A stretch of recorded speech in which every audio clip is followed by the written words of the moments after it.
Good morning. Um, Good morning, everybody, and welcome to my first. Well, it's the first. I mean, yesterday was a real one, but it was a bit of a rehearsal. Today's real. Welcome. I hope you've got yourself a tea and a coffee, and you're ready for 5 minutes of fun before you start your working day.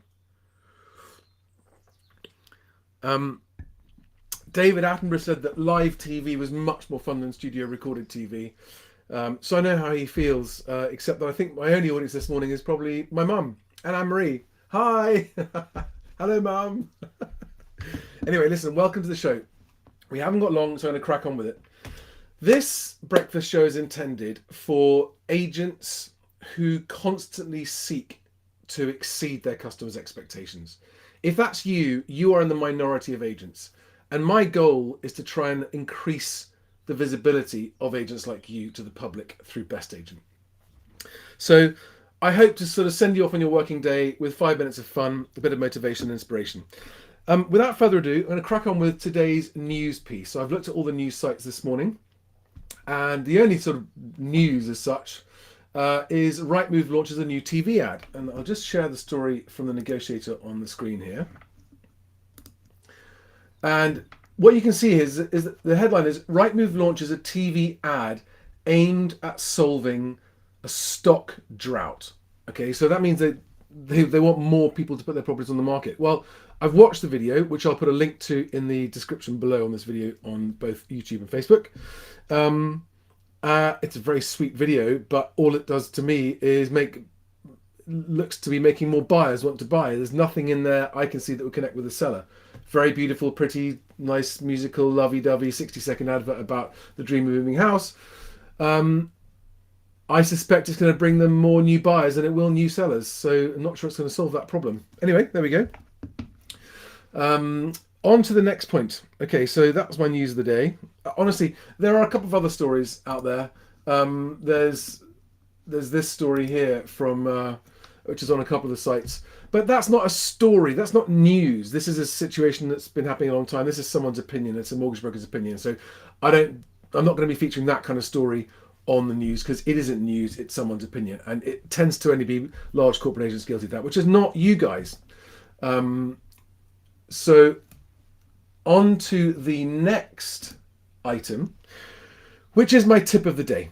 So I've got 20 plus years. In fact, my experience of estate agency started long before I got into the industry, because back in the mid 90s, I had two of my best friends working in agency, and in fact got my girlfriend at the time a job in agency through those friends. And that was working in Foxtons. And those of you who are old enough to remember Foxtons in the 1990s, it was a very different place than it is today. Anyway, she had been doing, it was her first job. She was 19, 20 years old at the time, as was I wish. After a few months, she came home one evening and she just said, I hate this. This is really miserable. All they want to do is make money. They don't care about helping people. And I remember saying to her, well, you have a choice. You can either leave and go do something else, or you can make some money back. And so she talked to me about the pros and cons of the job during the day. And at the time, they were absolutely mobbed with applicants. Now, in those days, they either walked to the door or they picked up the telephone. There was no email. And she said there's just this non-stop stream of buyers. And I remember saying to her, and this comes down to the point that your time is your most valuable asset. If you're an estate agent, what you're actually selling is your time. You are constrained by how much time you have, and therefore how you use that time every minute of the day is critical to your overall success.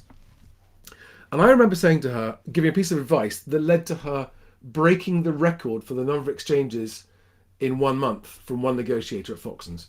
And I can't remember the exact number. It was either 16 or 19. But 3 months after that, I gave her this piece of advice. She broke the Foxtons record with 16 or 19 exchanges in 1 month. And here was my advice. I said, if someone walks in off the street, be the first person to jump up and greet them. And if they're not a hot, desperate applicant that needs to move today, introduce them to one of your colleagues. And the same with the phone. When the phone rings, be the first to answer it. And if they're not a hot, desperate applicant, pass them on to one of your colleagues. And that simple piece of advice is what led to her becoming the most successful negotiator in the company at the time. Now, that doesn't apply to everybody, especially if you're a smaller agent. But the principle applies, which is all phone calls are not of equal value. And one of the first bits of skill any agent needs is to quickly identify how high or low a priority, how highly or lowly qualified a lead is before deciding to spend time on it. And you must control your time, because if you don't control your time when you're on the phone to an applicant or someone like that, they will control your time, and they will take your time and they will take it away from other places that you need. And while you need to make sure that every applicant, you've got to make sure that everyone is registered and qualified properly, you must make sure you do it in a time efficient way. I hope that's a useful tip for some of you. Now, yesterday I asked for questions and answers, and I got a fantastic one from, I've got to change my, got little widgets here. Viewer Q&A. Sorry, yes, I should have put my news story reaction up there, and then my Charlie's tip of the day, and now it is the viewer Q&A. So, someone who kindly watched the my video from yesterday, my first ever breakfast show yesterday, sent me this question on LinkedIn, and here it is. Matt Baldock, who is one of the owners and director of Charles David Casson Estate Agents in Essex, asks, interesting view on lead gen. Apologies for my ignorance, but is BestAgent not lead gen? Well, that's a fantastic question. And I'm so genuinely happy that you asked it, because this is an assumption most people make. Now, Matt's responding to my comment on lead gen yesterday about the fact that lead gen is actually not a good thing, because it leads to movers instructing the wrong agent. And BestAgent is exactly the opposite of that, and here's why. Lead generation means creating leads you wouldn't otherwise have got. All right. And lead generation includes tools that might make you look good and get you instructed when actually it doesn't reflect how good your service is. Now, what BestAgent does is it doesn't try and generate a lead. It doesn't try and stir up a transaction where there wasn't one. It doesn't try and snaffle someone with a false promise of a valuation that's an instant valuation that isn't real to get their details. It doesn't do any of that. All it does is, when someone actually wants to invite agents around for valuations, it allows a seller to notify up to 20 of their local agents, and then all of those 20 local agents compete on equal, even terms. So we don't generate anything, and we don't try and get you leads that you wouldn't otherwise have got. Every BestAgent seller is introduced to all of their local agents through BestAgent. Now, it's then up to you whether you reply to that lead at all, and if so, how you reply. Are you going to just reply with an email or with a video message? Are you going to have a video call with them? What's your response going to be? And the difference in responses is fascinating. So BestAgent, whilst technically speaking, we are in the process of connecting movers with agents, it does so in a way that solves the problem of most other lead gen. Not all, but most. And the problem is that most lead gen leads to movers signing up with the wrong agent. Now, how do I back that up? Signing up with the wrong agent is signing up with an agent that doesn't sell your property.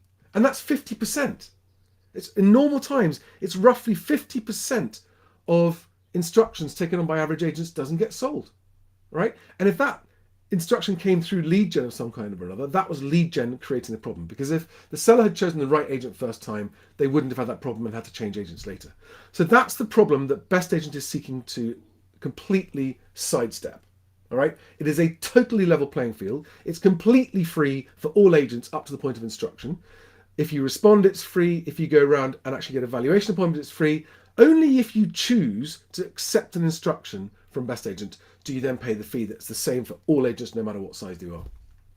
So Matt, thank you for your question. I hope that answers your question. Thank you all for watching. Oh, I've gone way over. It's nearly 10 minutes. I do ramble on, don't I? Thank you very much. I hope you enjoyed that. Please give me comments, give me questions, give me feedback, give me more to talk about tomorrow. But until tomorrow, please have a great day. Remember that what you do is change people's lives. Hopefully you're changing your clients' lives for the better, not for the worse. Thank you very much for watching, and I will hopefully see you tomorrow. Bye-bye, guys. And I hope you enjoyed your breakfast and had a nice coffee, which I haven't had a chance to sip yet. And just before I hang up, I want to go and see if there were any. Right, guys. Thanks very much. I'll see you tomorrow. Bye-bye.